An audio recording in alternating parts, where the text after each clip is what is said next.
கம்பியே இல்லாமல் விடியா திமுக ஆட்சியில் கட்டப்பட்ட கொள்ளிடம் தடுப்பு சுவர் ஆற்றோடு அடித்து கொண்டு செல்லப்பட்டது குறித்து விசாரணை கமிஷன் அமைக்க வேண்டும் என திருச்சியில் நடந்த ஆர்ப்பாட்டத்தில் முன்னாள் அமைச்சரும் திருச்சி புறநகர் வடக்கு மாவட்ட கழக செயலாளருமான பரஞ்சோதி வலியுறுத்தினார்.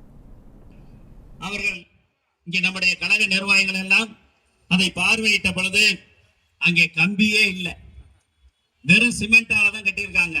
நம்ம அந்த ரொம்ப பேசினா நம்ம என்ன சொல்லுவோம், கம்பி கட்டுற கதையெல்லாம் சொல்றாங்க.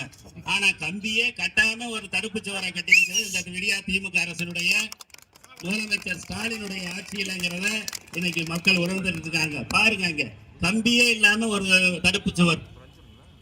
இதுக்கு விசாரணை வேணும். இந்த தடுப்பு சுவர்ல 6.5 கோடி அந்த பணம் எங்க போச்சு, எப்படி போச்சு? அது இன்னைக்கு ஆத்துல அந்த தடுப்பு சுவரை அடிச்சுட்டு போனது மாதிரியே எல்லாமே போயிடுச்சு. இதை கண்டிக்கக்கூடிய ஆர்ப்பாட்டம்.